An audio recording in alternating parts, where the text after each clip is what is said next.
أشهد أن لا إله إلا الله وحده لا شريك له وأشهد أن محمدا عبده ورسوله أما بعد فأعوذ بالله من الشيطان الرجيم بسم الله الرحمن الرحيم الحمد لله رب العالمين الرحمن الرحيم مالك يوم الدين إياك نعبد وإياك نستعين اهدنا الصراط المستقيم صراط الذين أنعمت عليهم غير المغضوب عليهم ولا الضالين.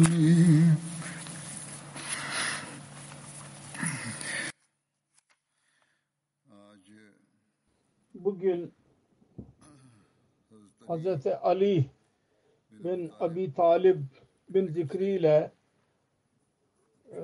başlayacağım. Halifeler Raşidin arasında konusunda bahsetmeye başlayacağım.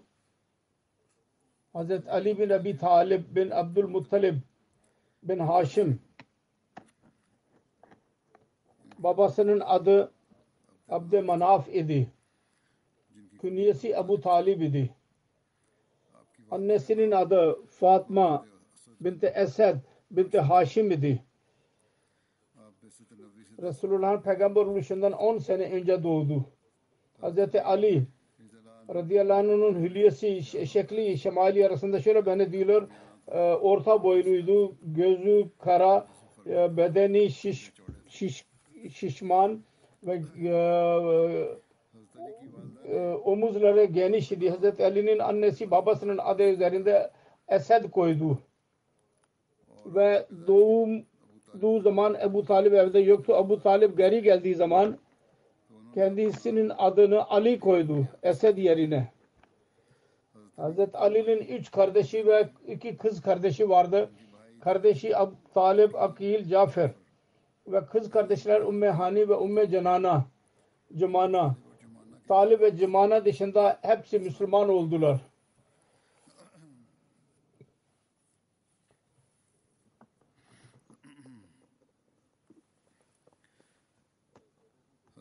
Hazreti Ali'nin kunyesi Abul Hasan, Abu Sabten ve Abu Turab idi.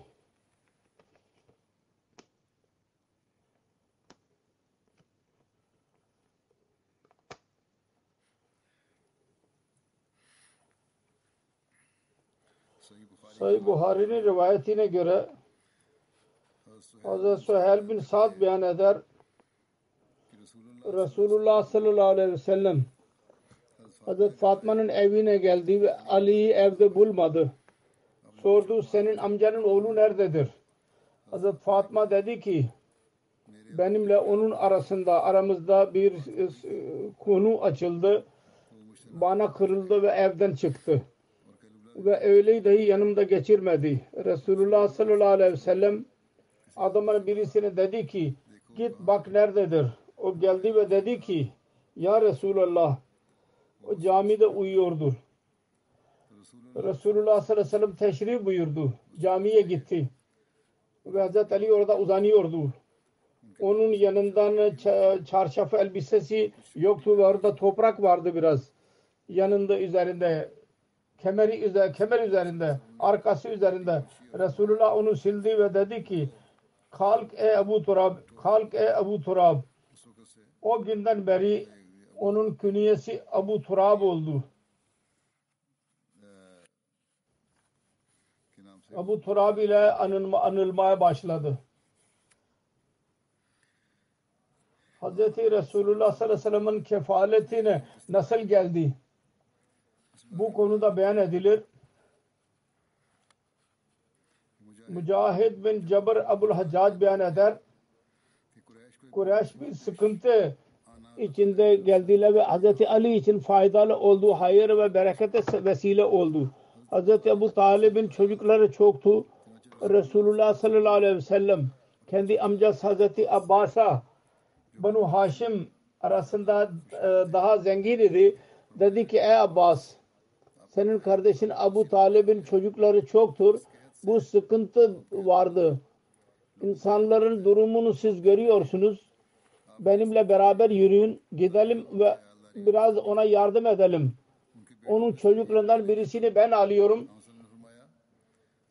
Ve Hz. Abbas dedi ki birisini sen al. Her ikimiz için Ebu Talib için yeterli olacağız. Hz. Abbas dedi ki tamam. Her ikisi Hz. Ebu Talib'in yanına geldiler ve dediler ki biz istiyoruz ki sizin çocuklarınızı sıkıntınızı biraz giderelim. Şu andaki sıkıntı gitsin. Hz. Ebu Talib dedi ki Akil'i benim yanımda bırakın. Onun dışında ne yaparsanız yapın. Hz. Resulullah sallallahu aleyhi ve sellem Hz. Ali'nin elinden tuttu ve kendisi aldı onu. Hz. Abbas Cafer'i aldı ve onu kendi evine götürdü. Hz. Ali Resulullah sallallahu aleyhi ve sellem ile birlikte kaldı. Sonunda Allah-u Teala tek peygamberlik gönderdi kendisine. Peygamber yaptı. Sonra Hz. Ali kendisine tabi oldu ve kendisine iman etti ve doğruladı kendisini. Ve Hz. Cafer Hz. Abbas'ın yanında kaldı. Sonunda Hz. Cafer dahi İslamiyet'i kabul etti. Ve Hz. Abbas Hz. Cafer ondan bir niyaz oldu. Bundan bahsederek daha önce Tarih-i Taberi'nin rivayetiydi. Onu Hz. Mirza Beşir Ahmet radıyallahu anh şöyle beyan etti. Ebu Talib çok onur sahibi bir kimseydi fakat fakir idi ve sıkıntı içindeydi.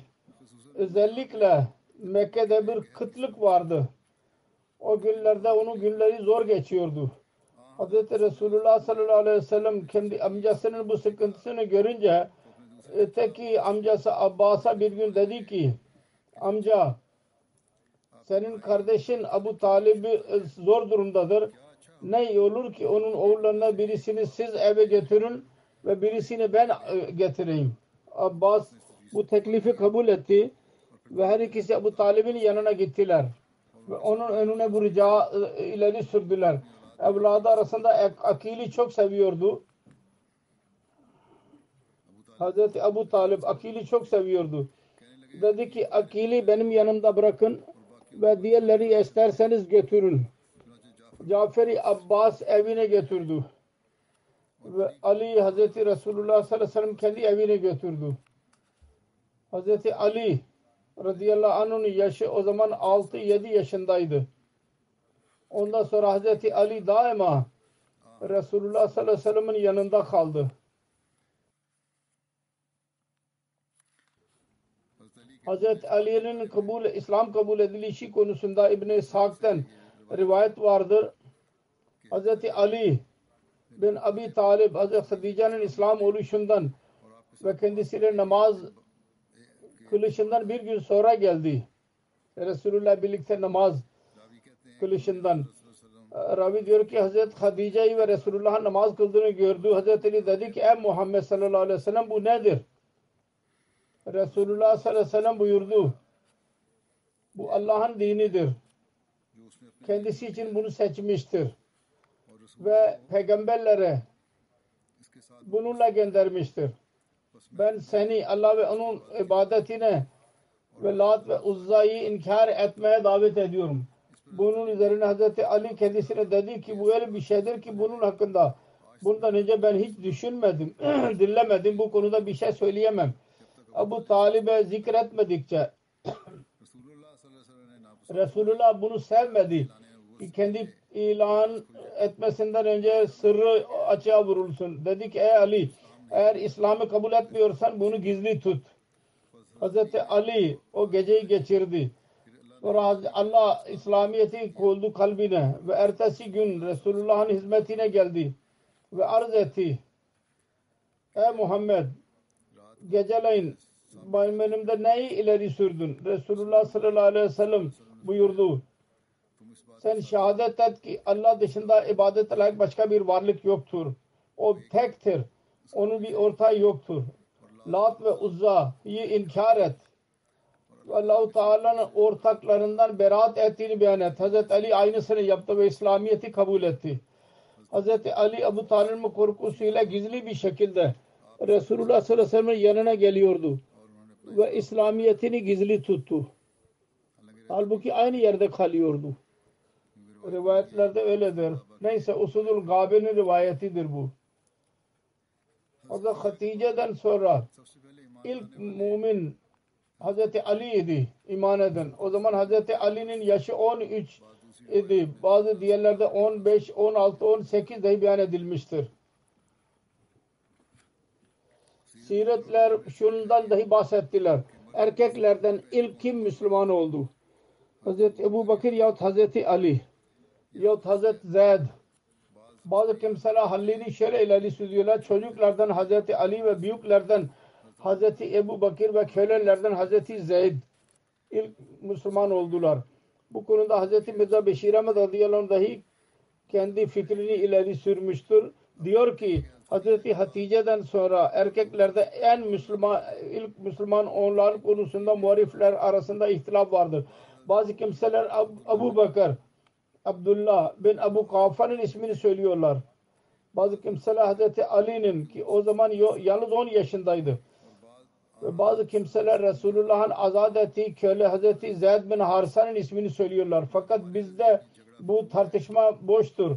Hazreti Ali ve Zeyd bin Harisa Resulullah sallallahu aleyhi ve sellem'in ev kişileriydiler ve çocukları gibi kendisiyle birlikte kalıyorlardı. Resulullah sallallahu aleyhi ve sellem'in buyurması ve iman etmesi onlar için belki ikrar dahi gerekli değildi sözlü olarak.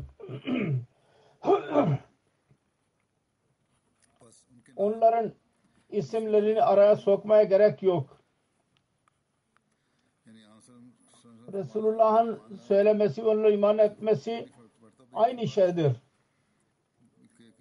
Kavli ikrara gerek yoktur bunun için. Onun için araya onların ismini söylemeye ne gerek var? Geri kalanlar arasında ilk olarak Hazreti Ebu Bakır musalleme kabul edilmiş bir şekilde sabikul imandır. Hazreti Müslim Maud radıyallahu anh şöyle diyor. Hazreti Musa aleyhissalatü vesselam'dan sorması üzerine bir yardımcı oldu. Muhammed Resulullah sallallahu aleyhi ve sellem'in şanına bakın. Kendisine sormadan bir yardımcı nasip oldu. Burada Hazreti Müslim Maud Hazreti Hatice'nin zikrini yapıyor. Ve diyor ki Hazreti Hatice kendisinin yardımcısıydı. Diyor ki bakın Yüce Allah'ın şanına bakın. Sormadan bir yardımcı nasip oldu. Yani karısı kendisini çok seviyordu. İlk olarak kendisine iman etti Resulullah'a. Herkesin dini hür olur ve inancı ve hiç kimse zorla kabul ettiremez. Onun için mümkün idi ki Resulullah sallallahu aleyhi ve sellem Hatice'ye Allah-u Teala'nın ilk vahiyinden bahsettiği zaman diyebilirdi ki ben düşünerek adım atacağım. Hayır asla. Hazreti Hatice hiç düşünmeden hemen çekinmeden kendi iddiasını destekledi ve Resulullah sallallahu aleyhi ve sellem'in bu düşüncesi ki belki Hatice bana iman etmesin ortadan kayboldu ve ilk iman eden Hazreti Hatice oldu. O zaman Allah-u Teala Aş'ta diyordu Aleyhissallahu bi kafin abda. Ey Muhammed sallallahu aleyhi ve sellem sen Hatice'yi seviyordun ve senin kalbinde düşünce vardı. Hatice seni bırakmasın ve sen düşünüyordun. Hatice bana iman ediyor mu etmiyor mu? Fakat biz senin ihtiyacını giderdik mi gidermedik mi ihtiyacını? Bundan sonra Hz. Müslim diyor ki kendi Allah-u Teala'nın vahiy konusunda sözler sarf edildi. Zeyd bin Haris köleydi, evde kalıyordu, ilerledi. Ve dedi ki ya Resulallah ben size inanıyorum. İman ediyorum. Ondan sonra Hazreti Ali o zaman 11 yaşındaydı. Daha küçük çocuk idi. Kapının yanında durarak bu konuşmayı dinliyordu. Resulullah sallallahu aleyhi ve sellem ve Hazreti Hatice arasındaki konuşmayı dinliyordu. O dinledi ki Allah-u Teala mesaja geldi. O Ali iyi bir çocuktu. Zeki bir çocuk. İyilik vardı içinde. İyilik hisleri coşku içindeydi. Fakat daha son duruma ulaşmamıştı. Ali'nin hisleri çok yüksek idi. Fakat daha göğsün içinde gizliydi. Ali ki Allah-u Teala kabul maddesini koyduydu. Fakat daha bir fırsat bulamamıştı. O gördü ki benim hislerimin ortaya çıkma zamanı vardır. Gördü ki benim hislerimin ilerlemesi zamanı vardır. O gördü ki Allah-u Teala beni kendisine doğru çağırıyor. O çocukça bir eli çekinerek ilerledi ve arz etti. Ya Resulallah benim yengem nene iman ettiyse kim hangi şeye iman ettiyse ben de ona inanıyorum. Tarih-i Taberi'de yazılıdır. Namaz zamanı olunca Resulullah sallallahu aleyhi ve sellem Mekke'nin taşlarına, dağlarına giderdi. Hazreti Ali ve amcası Abu Talib ve diğer amcalarının gizli olarak kendisiyle birlikte giderdi ve her ikisi orada namaz kılarlardı. Akşamleyin geri gelirlerdi. Bu durum böyle devam etti. Sonra bir gün Abu Talib onların gizli namaz kıldığını gördü ve Resulullah sallallahu aleyhi ve sellem'e sordu. Benim yeğenim bu ne dindir? Sen ona tabisin.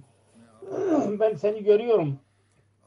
Resulullah dedi ki benim amcam bu Allah'ın dinidir ve onun meleklerin dinidir ve onun peygamberlerin dinidir ve bizim babamız Hazreti İbrahim Aleyhisselam'ın dinidir.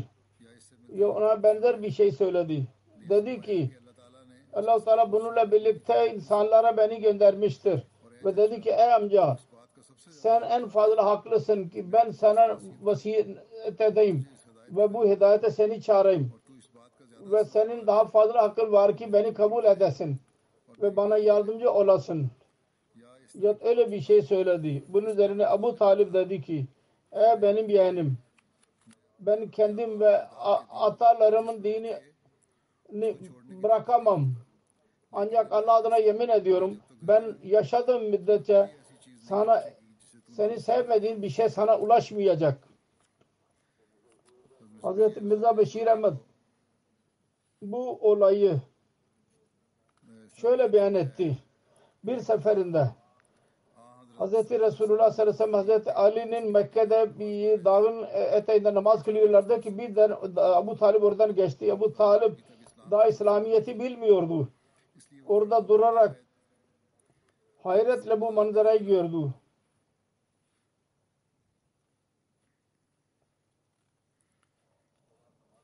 Namazı bitirince sordu. Yeğenim bu ne dindir? Senin benimsediğin. Hazreti Resulullah sallallahu aleyhi ve sellem dedi ki amca bu ilahi din ve İbrahim'in dinidir bu. Ve Abu Talib'e özet olarak İslamiyet'e davet etti. Fakat Abu Talib dedi ki ben atalarımın dinini bırakamam. Fakat oğlu Hazreti Ali'ye muhatap olarak dedi ki evet sen Muhammed ile birlikte ol. Çünkü ben kesin biliyorum ki sana iyilik dışında başka bir şeye seni çağırmayacak. Allah-u Teala'nın buyruğuna göre Resulullah sallallahu aleyhi ve sellem'in kendi akrabaları uyarma konusunda zikir şöyledir. Hazreti Bara bin Azib beyan eder.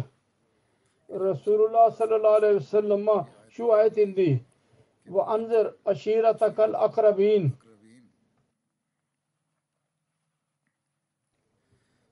Kendi aile üyelerine, akrabalarına uyar.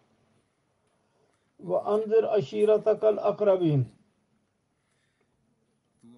Ev ailesi ve akrabalarını uyar. Dedi ki ey Ali bizim için bir sağ ile birlikte sağ ve mud keçinin bir ayağını hazırla. Aşağı yukarı 2,5 kilodur sağ. Ve burada dahi yazılıdır. Öyle Kufa ve Irak'ın sağları 4 kiloluk olurdu. 4,5 kilo. Her neyse çok az idi. 4 olsun yahut 2,5 olsun kilo. Aile üyelerini ne davet edecekti. Onun için yemek hazırlayacaktı. Bizim için büyük bir kap süt hazırla. Sonra Abdülmuttalib'in çocuklarını topla. Hazreti Ali dedi ki ben aynısını yaptım. Onlar hepsi toplandılar. 40 kişiydiler. Bir az yahut bir fazla. Amcası Abu Talib ve Hamza ve Abu Lahab, Abu Abbas da vardı. Ben onun önüne yemek koydum. Resulullah sallallahu aleyhi ve sellem et parçası aldı ondan. Kendi dişleriyle kesti. Sonra onun bütün piyaleye bereket için serdi ve dedik Allah'ın ismiyle okuyun. İnsanlar okudular. Hepsi doydu. Allah'ın da yemin ediyorum. Ben onlar için ileri sürdüm. Yalnız bir insan yiyebilirdi. Sonra dedi ki insanlara içir. Ben süt piyalesini getirdim. Hepsi doydu. Allah adına yalnız bir kişi onu okuyabilirdi, içebilirdi. Resulullah irade etti. Onlarla konuşmak için Abu Lahab hemen konuşmaya başladı. Ve dedi ki bakınız sana size ne gibi zehir yapmıştır. Sonra onlar daldılar ve Resulullah sallallahu aleyhi ve sellem onlarla konuşamadı.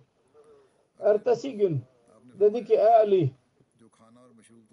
dün hazırladığın yemek gibi yemek hazırla. Ben aynısını yaptım. Sonra onları topladım. Resulullah sallallahu aleyhi ve sellem aynısını yaptı. Dün yaptığı gibi eve bereket, yemeğe bereket verdi. Sonra yediler ve içtiler ve doydular. Resulullah sallallahu aleyhi ve sellem buyurdu. Ey Banu Abdülmuttalib ben Arap'ın bir genci bilmiyorum. Kendi kavmi için bundan daha iyi bir söz getirmiş olsun. Benim sizin için getirdiğim gibi. Ben sizin için dünya ve ahiretin muamelesini getirdim. Sonra dedi ki kim bana yardım edecek? Hazreti Ali dedi ki hepimiz sessiz kaldık. Ben arz ettim ya Resulallah. Ben bunlardan en küçük benim. Ben size yardımcı olacağım. Sırf Hatem-ı Nebiyyin'de bunun zikri Hazreti Mirza Beşir Ahmet şöyle yazmıştır. Hazreti Resulullah sallallahu aleyhi ve sellem Hazreti Ali'ye dedi ki bir yemek hazırla ve Abdülmuttalib'in çocuklarını çağır.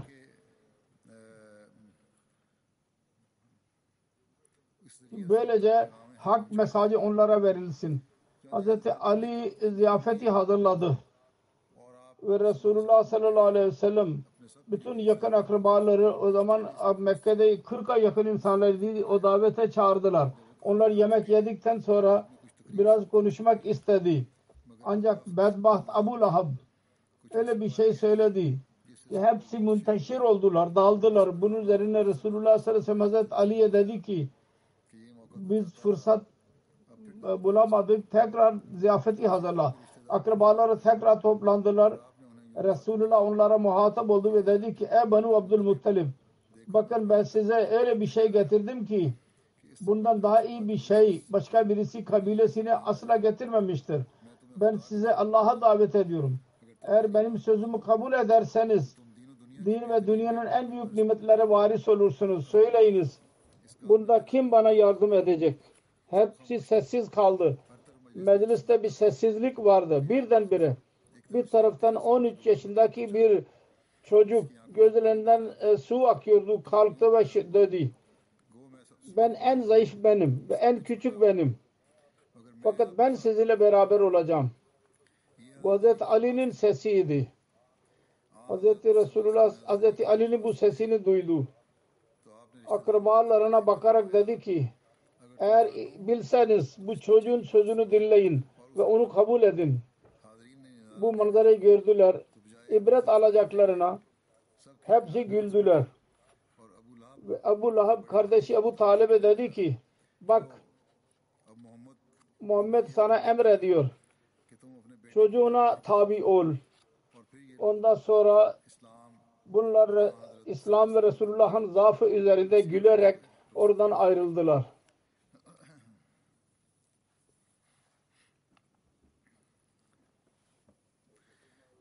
Hz. Musleh Mevud bu olayı şöyle beyan etmiştir. Hz. Ali'nin olayı vardır. O dahi 11 yaşındaydı. Çocuklar iyi bir şekilde dinlemelidirler. Dinin yardımı için ortaya kalktı. Resulullah sallallahu aleyhi ve sellem'e vahiy indiği zaman davet etti. Mekke'nin bütün büyük amir zenginleri çağırdı ve onlara yemek verdi. Sonra ayağa kalktı ve dedi ki benim iddiam hakkında bir şey söylemek istiyorum. Hepsi kalkıp gittiler. Bunu görünce Hz. Ali Resulullah'a geldi ve dedi ki ey kardeşim ne yaptınız? Siz biliyorsunuz ki bunlar maddiyati insanlardır. Önce bunlara söylemeydin ve daha sonra yemek vermeliydin. Bu imansızlar yemek yediler ve kaçtılar çünkü yemek istiyorlar. Eğer önce söyleseydiniz 2 saatte konuşsaydınız bunlar otururlardı. Sonra yemek verirdiniz bunlara. Resulullah sallallahu aleyhi ve sellem şöyle yaptı. Tekrar onları çağırdı ve onlara yemek verdi. Fakat önce konuştu ve ondan sonra yemek verdi. Ondan sonra ayağa kalktı ve dedi ki ey insanlar ben size Allah'ın sözlerini size ileri sürdüm. Aranızdan birisi var mı bana yardım eden? Ve bu konuda yardım eden bana. Mekke'nin bütün büyükler insanları oturdular. Hazreti Ali ayağa kalktı ve dedi ki ey benim amcamın oğlu benim size yardım eden.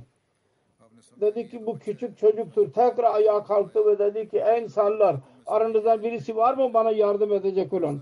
Sonra yaşlılar tekrar oturdular ve 11 yaşında tekrar kalktı. Ve dedi ki amcamın oğulları ben varım. Ben sana yardım edeceğim. Sonra tekrar Resulullah sallallahu aleyhi ve sellem anladı ki Allah Teala katında. Genç budur 11 yaşında. Diğerlerin yaşlı hepsi çocuktur. Onlarda güç yoktur. Bu çocuktur akıllı olan. Onları kendisiyle birleştirdi ve aynı Ali sonuna kadar kendisiyle birlikte kaldı. Ve kendisinden sonra halife oldu. Ve dinin temelini attı. Ve böylece nesebine dahi Allah-u Teala iyi yaptı. Nesebini ve 12 nesile kadar 12 imam çıktı onlarda.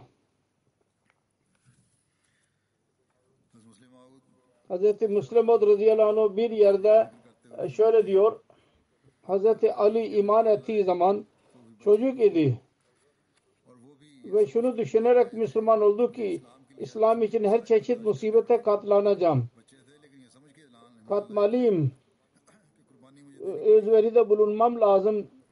Öyle ki can eğer vermek gerekirse canımı da Allah yolunda vermeye hazır olacağım. Hadislerde vardır. Resulullah sallallahu aleyhi ve sellem kendi risaletinin ilk günlerinde bir ziyafet hazırladı. Banu Abdülmuttalib'i çağırdı ki onlara hak mesajını veresin. Birçok akrabası ona katıldılar.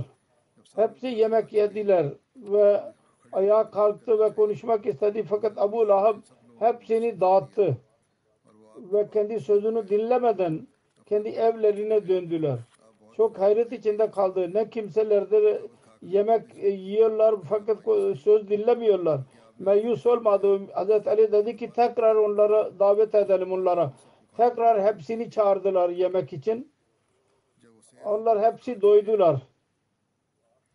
Resulullah ayağa kalktı ve dedi ki bakın Allah-u Teala'nın size büyük nimeti vardır.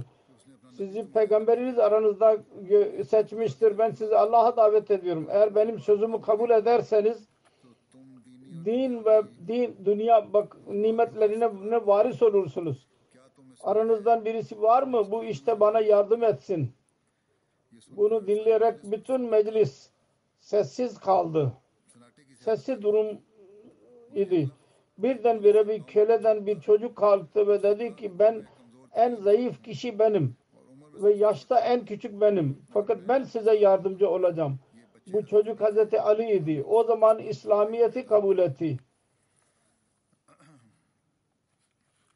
Hazreti Ali özveri olayı Resulullah sallallahu aleyhi ve sellem'in hicret zamanında Hazreti Ali ileri sürdü. Onun zikri şöyledir. Mekke ahalisi istişare ederek Hazreti Resulullah sallallahu aleyhi ve sellem'in evine saldırmak için, kendisini esir tutmak ya öldürmek için plan hazırladılar. Ve ilahiyle Allah-u Teala haber verdi kendisine bu iradeden düşmanların. Hicret-i Medine'nin izni verdi Allah-u Teala kendisine ve hicret için hazırladı. Ve Hazreti Ali'ye buyurdu ki bugün onlar benim yatağıma sen uzan. Hazreti Ali Resulullah sallallahu aleyhi ve sellem'in kırmızı Hazremi çadır aldı üzerine ve Resulullah o çadırı üzere alarak uyuyordu. Müşriklerin taifesi Resulullah sallallahu aleyhi ve sellem'in peşindeydiler. Sabahleyin Resulullah sallallahu aleyhi ve sellem'in evine girdiler. Ve Hazreti Ali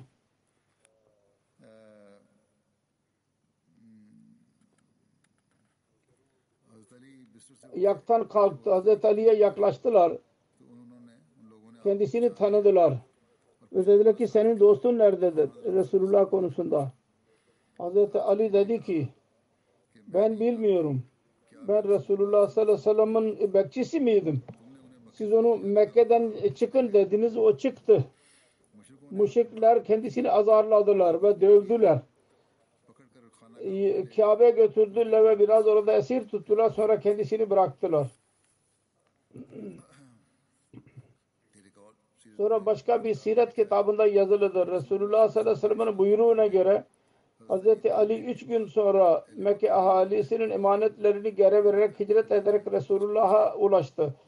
Ve kendisi ile birlikte Kalsum'un Hidim'in evinde misafir kaldı. Sirat Hatam-ı Nebiyyi'nde bu olayı, hicret olayı ve bu olay şöyle beyan edildi. Gece karanlık vardı. Zalim Kureyşler değişik kabilelerden idiler. Kendisini öldürmek için Resulullah evini sardılar. Ve bekliyorlardı ki sabah olsun yahut Resulullah kendi evinden çıksın. Birdenbire kendisine saldırarak kendisini öldürelim. Resulullah sallallahu aleyhi ve sellem'in yanında bazı kafirlerin emanetleri vardı.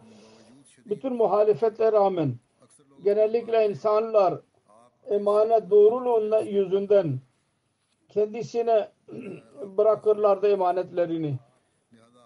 Resulullah Hazreti Ali o emanetlerinin hesabını anlattı ve dedi ki emanetleri geri vermeden Mekke'den çıkma.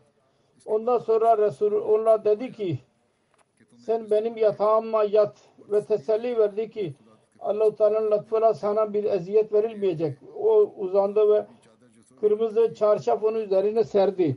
Onun üzerinden sonra Allah-u Teala'nın izniyle evden çıktı. O zaman kapısının önündeydiler. Kapının evini saran fakat bilmiyorlardı ki Resulullah sallallahu aleyhi ve sellem o kadar ilk olarak evden çıkacak. O zaman o kadar gaflet içindeydiler ki onların gözlerinin önünden içinden çıktı ve onlar bilemediler. Resulullah sallallahu aleyhi ve sellem sessizce fakat çabuk çabuk Mekke'nin sokaklarından geçiyordu. Belli bir müddet sonra dışarı çıktı Mekke'den ve Savr mağarasına girdi.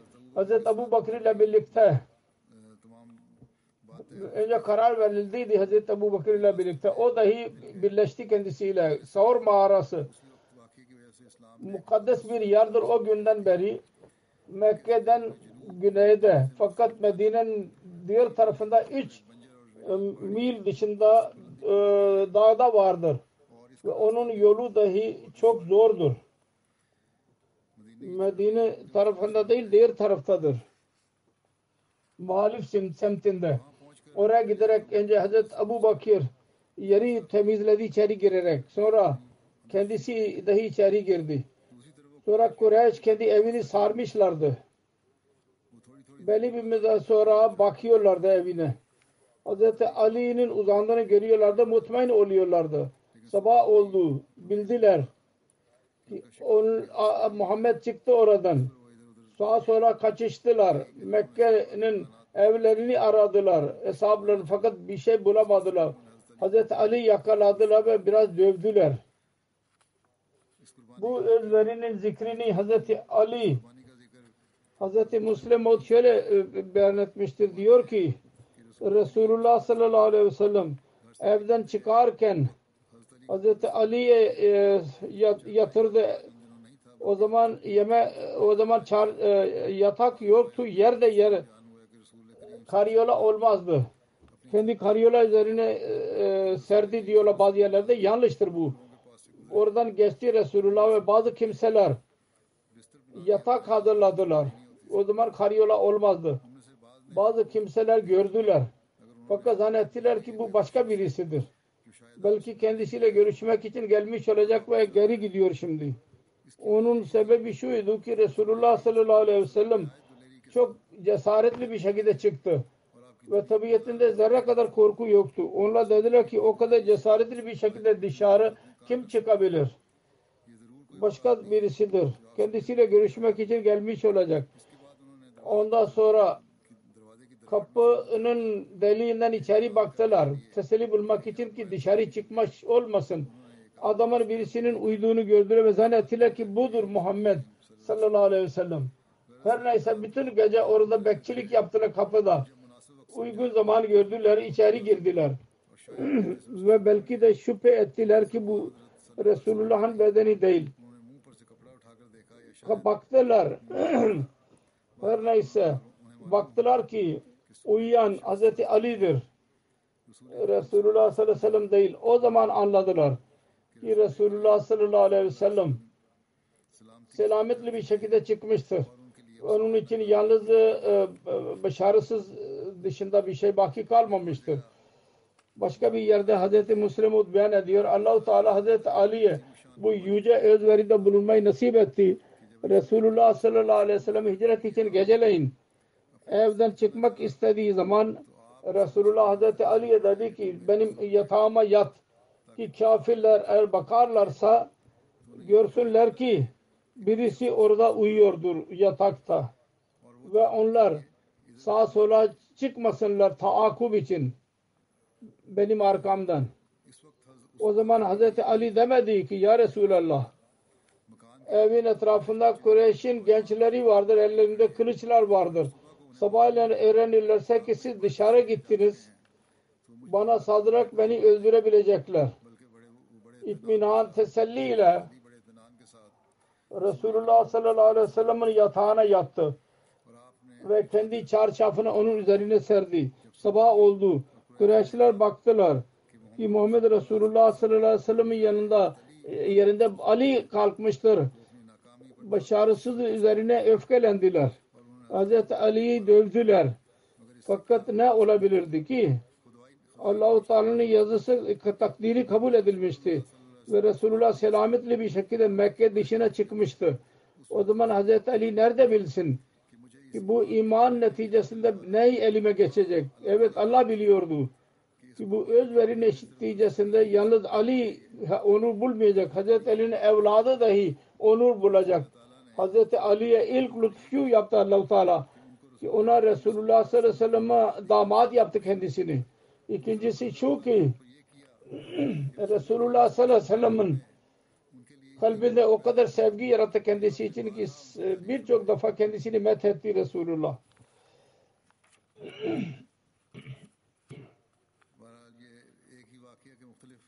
Bir tek olayının değişik şekillerde ben beyan ettim. Aynı şeydir. Ancak ben beyan ediyorum şu gayle ki detayları yeni bazı sözler insanın bilgisine geliyor yahut yeni bir şekilde ileri sürülüyor. Birçok şey ortaya çıkmış oluyor.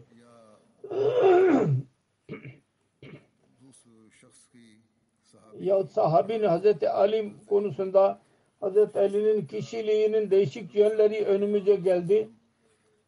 Resulullah ile olan alakası her sahabiye karşı onu dahi öğrenmiş oluyoruz. Böylece bir soru tekrar, bir referans tekrar ediliyor fakat onun şekli değişik oluyor. Onun için hepsinden bahsediyorum. Bu da Hazreti Ali ile alakalı olarak biz yeni şeyler öğrendik. Hazreti Ali'nin zikri devam ediyor. Geri kalanı inşallah daha sonra beyan edeceğim. Şu anda ben bazı merhumlardan bahsedeceğim. Onların cenazesini kıldıracağım. İlk olarak Doktor Tahir Mahmud şehittir. Tarık Mahmud'un oğlu. Mad Baloch'ta yaşayan Nankana. Muhalifler 20 Kasım günü Cuma namazından sonra geçen Cuma günü kurşun atarak şehit ettiler. İnna lillahi ve inna ileyhi raciun. Detaylara göre şehit merhum babası Tarık Mahmud ve diğer aile üyeleriyle birlikte 20 Kasım günü Cuma namazı için kendi amcası Muhammed Nefis'in evinde toplandılar. Cuma'dan sonra 2:30 yakın dışarı çıktılar ve sokakta Umeyd adlı 16 yaşında birisi pistol ile kurşun attı ve Tahir Mahmud orada şehit oldu. İnna lillahi ve inna ileyhi raciun. Şehit merhum 31 yaşındaydı. Bu konuda şehit merhumun babası Tarık Mahmud 55 yaşındadır. Mal sekreteri ve eski sadırdır. Onun başına dahi isabet etti kurşun ve hastanededir daha. Onun amcası Said Ahmet 60 yaşındadır. Sadr Cemaat ve Tayyip Mahmud Zahim Hudamul Ahmediye 26 yaşında kurşun neticesinde yaralandılar ve hastanede kaldılar belli bir müddet sonra. Onlar oradan çıktılar fakat babası daha hala yaralıdır ve oradadır. İki defa saldırıda bulundu. Üçüncü defa yakalandı saldırgan. Düşmanın yeni bir şekil şu bakımdan bunlar yeni başlattılar ki küçük yaştaki çocukları kışkırtıyorlar ve onlara başlatıyorlar saldırı ki diyorlar ki bunlar balik değil, yetişkin değil. Ceza az verin. Yahut cezayı affedin. Değişik yollar şimdi denediler. Bir de diyorlar ki bizim şikayetimiz yok. Biz asla caiz olmayan bir zulüm yapmıyoruz Ahmedilere. Ve diğer taraftan şehadetler dahi vardır. Ve duruşmalar dahi vardır. Zorla duruşmalar açtırıyorlar bizim aleyhimizde. Allah-u Teala yeylesin bunlar akıllansınlar yahut Allah-u Teala bunlara ceza versin. Merhumun ailesine Ahmediye dedesi Hakim Muhammed İbrahim vasıtasıyla oldu. Diğer ailenin üyeleriyle birlikte 13 yaşında ikinci halife zamanında biat etti. Merhum şehit İslamiye College Lahore'dan FSC yaptı. Sonra 2013 senesinde Moskova Rusya'dan MBBS diplomasını aldı. Bugünlerde başka bir sınava hazırlanıyordu. Fazıl Ömer Hastane'de dahi görev yaptı. Birçok özelliklere sahibiydi. Hilafeti çok seviyordu. Cemaat görevlilere ve misafirlere çok saygı gösteriyordu. Her ne zaman bir iş için söylenirse cemaat tarafından hemen hazırlanırdı. Kaid Hudamul Amri olarak hizmet etmek nasip oldu kendisine. Birçok hastalığa kendi evinde hastaneye götürdü. Daima hizmet için ön saflarda bulunurdu. Ve gayri Ahmediler ile dahi alakası vardı. Birçok uysal gayri Ahmediler teşrif buyurdular ve üzüldüler. Başsağlığı dilediler. Bu aile uzun zamanlar beri çok muhalefet ile baş başa idiler. 1974 senesinde dahi Şehit Merhum'un dedesinin bakaliyesini yaktıydılar. Babası Tarık Mahmud 2006 senesinde zalimane bir şekilde dövdüler. Birkaç gün önce bir düşman Şehit Merhum'un babasını bir yerden geçerken tükürdü yüzüne. Bu gibi çirkin hareketler yapıyorlardı. Her neyse bu orada duruyordu. Sadakat Ahmet Muballik St. Petersburg Rusya yazıyor ki Pakistan'da ve Rusya'da tahsil gördü uzun zaman ve başarılı bir doktor oldu. Pakistan'a geri döndü. Doktor Tahir Mahmud esnasında cemaat ile ihlas alakasını kurdu. Cuma ve çanda verme konusunda daima ileri saftaydı. Evi uzun merkezden uzak idi, mutlaka katılırdı namaza. Ve diyor ki doktor öğrencisi arasında en zeki çocuklarından birisiydi. İngilizceydi fakat Rusçayı dahi öğrendi. Kağan'da yurtta herkese Ahmedi olduğunu söylüyordu. Muhalif ile baş başaydı orada. Çünkü orada Pakistanlı öğrenciler çoktu. Cemaate çok muhalif idiler. Fakat onlar dahi ne zaman fırsat bulurlarsa tebliğ yapardı doktor bey. Şimdi diyor ki ben Pakistan'a geldim, burada görüştüm ve dedi ki bize muhalefet çok fazladır. Onun için Rabbah'a gitmek istiyoruz. Rabbah da ev dahi hazırladı. Ferid Abaginov Kazan'ın Rus bir Ahmedidir. Diyor ki Rusçayı çabuk öğrendi. Çok mizacı iyiydi. İyi bir insandı. Yüzünden nur akıyordu. Bıraktığı kimselerde babası Tarık Mahmud dışında annesi Şemim Akhtar Hanım, kardeşi Kasım Mahmud Almanya'dadır. Kız kardeşi Faiza Mahmud Nasiram'ın karısı Almanya'dadır. Bıraktığı kimseler bunlardır. Allah-u Teala şehidin derecelerini yükseltsin. Cennet-ül Firdevs'te yüce bir yer versin. Yaralı babasına şifa versin. Kamil ve acil. Her çeşit zorluklardan korusun bütün yaralıları. Merhamet eylesin herkese. Bütün akrabalarına lütfeylesin. Bundan sonraki cenaze Cemal Mauladin Mahmud, Sierra Leone'da Nasyonal Genel Sekreteriydi. 3 Kasım günü kalp krizi geçirerek vefat etti. İnna lillahi ve inna ileyhi raciun. Merhum geçen yıllardan beri genel sekreter olarak görev yapardı. Allah-u Teala'nın lütfuyla Musi'ydi. Seyyidur Rahman diyor, yazıyor Muballik in charge. Onun birçok iyilik dışında bir iyilik vardı ki bütün dünyadaki Ahmedilere kavim perestlikten korudu. Hikmetle iş yapardı. Hemen 2000 insan cenazesine katıldı.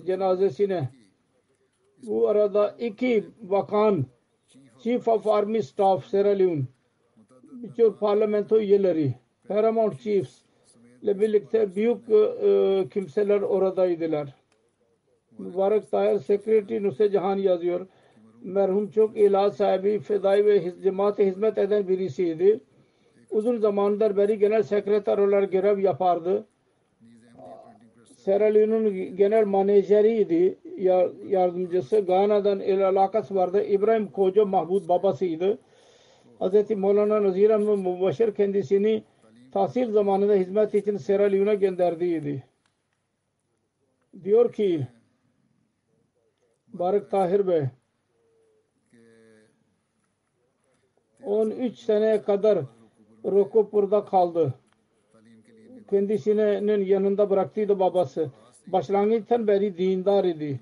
Namaz imam arkasında ve diğer cemaat hizmet işlerinde katılırdı. Rokopur'un işlerinde tebliğ ve din yayılma konusunda hizmet ederdi. Osman Talih in charge Rakim Press Sierra Leone diyor ki Cemaluddin Mahmud benimden önce orada hizmet ediyordu. In charge idi. Ben 12 sene geçirdik beraber. Asla demedi ki ben ondan küçüğüm ve tecrübem yoktur. Daima saygı gösterdi ki dedi ki sen muballiksin ve Halifetul Mesih seni göndermiştir. Ve bir konuda olmadı ki hiçbir zaman bana itaat etmiş olmasın. İtaat ve o kadar kibarlık vardı. Bir şey söylenirse hemen başlardı. Ve eğer mümkün olduğu kadar onu tamamlardı.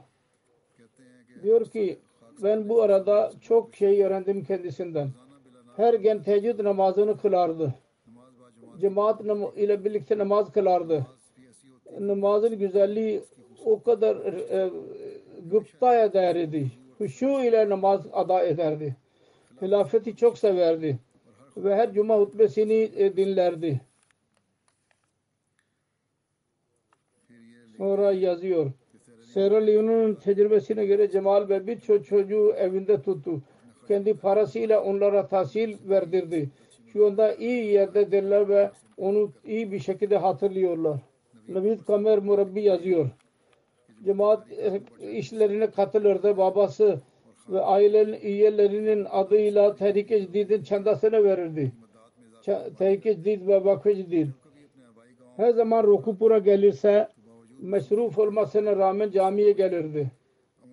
Akşam ve yatsı arasında cemaat konusunda söylerdi. Hilafetin bereketleri ve ona bağlı kalmak konusunu en güzel bir şekilde beyan ederdi. Sonra diyor ki bütün insanlarla sevgi alakası vardı. Vefa üzerinde Ahmedi olsun, gayri olsun herkes ağlıyordu. Diyor ki insanların büyük bir kısmı ortak oldular cenazesine. Uzun yolculuk yaparak dahi katıldılar. Merhumun 2 karısı vardı. İlk karısı ayrıldı fakat evlat ondan idi.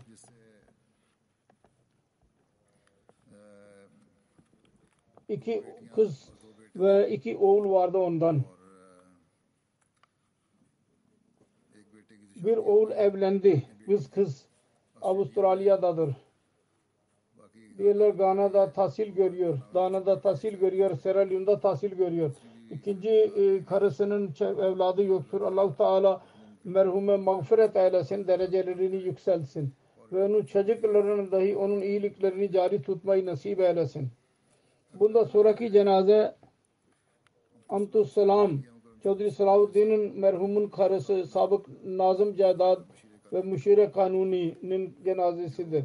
19 Ekim günü vefat etti. İnna lillahi ve inna ileyhi raciun.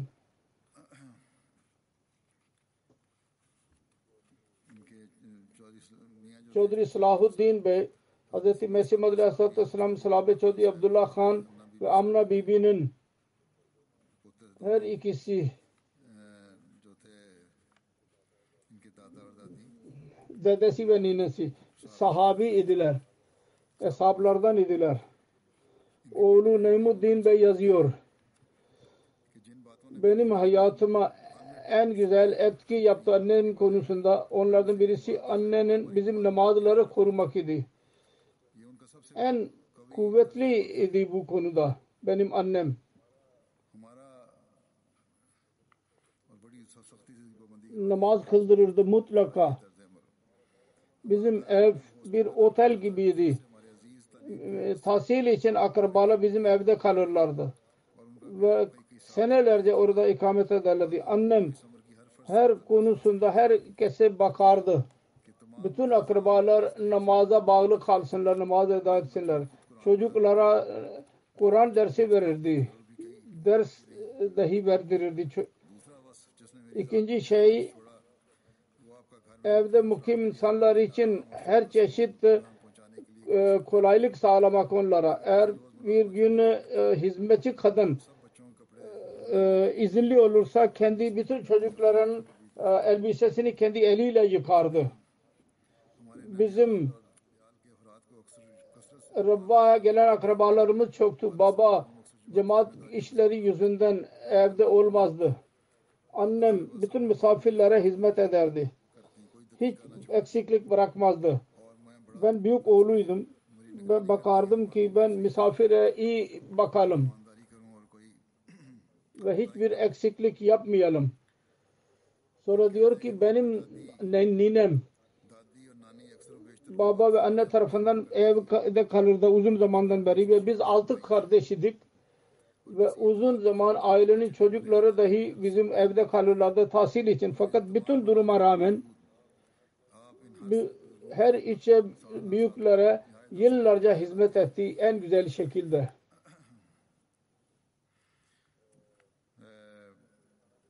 Celsa Salana günlerinde 80-90 misafir bizim evimize gelirlerdi.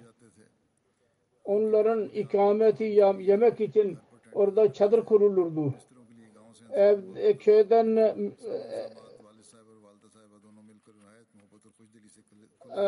herkes iyi bir şekilde onlara hizmet ederdi. Annem ve babam. Misafirperver olduğunu herkes kabul etmiştir. Akrabaları dahi. Bir yeğeni yazdı. Benim evimde tahsil gördüm. Olmadı ki sabahleyin akşam yemek yiyelim. Akşamleyin sabah yiyelim. Sabahleyin paratha, yağlı ekmek verirdi bize. Yabancılara dahi. Tahsil görüyorlardı ki kendisi evladı dahi çoktu. Halifelere sevgi ve itaat örnek bir şekildeydi. Sonra diyor ki bu büyüklerden hisler bizim kalbimize koyduk.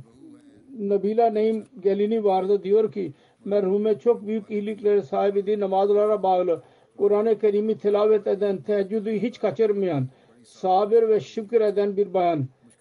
Zorda hiçbir durumda da hiç şikayet etmedi. Allah-u Teala rızasına daima razı olurdu. Fakirlere severdi. Başkasını sıkıntı içinde göremezdi. Daima yardım için hazır olurdu.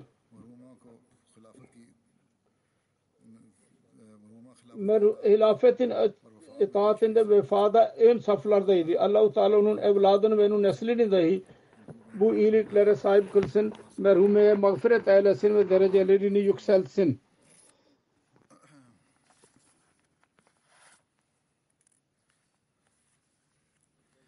Bundan sonraki cenaze Mansur Buşra, Doktor Latif Kureşi'nin annesi.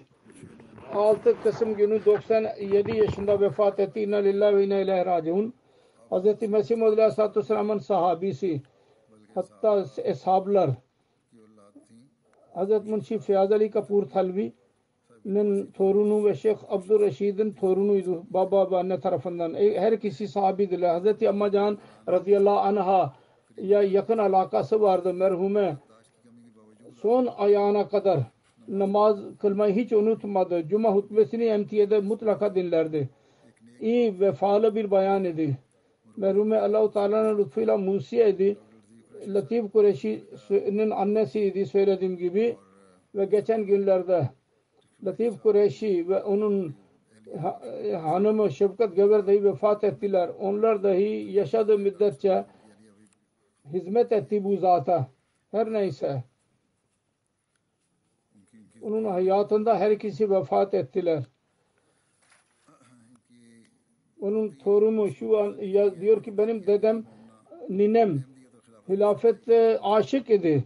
Ondan daha fazla ibadet eden ve Kur'an'ı seven birisini görmedim. Sessiz ve sade tabiata sahibiydi. Allah-u Teala merhume mağfiret eylesin, merhamet eylesin ve derecelerini yükseltsin. Cuma'dan sonra ben bunların cenaze namazını kıldıracağım inşallah.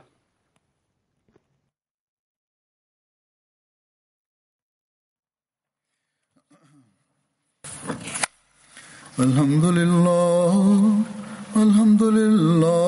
nahmaduhu ve nestainuhu ve nestağfiruhu ve nu'minu bihi ve netevekkalu aleyhi ve na'udzu billahi min şururi enfusina ve min seyyiati a'malina.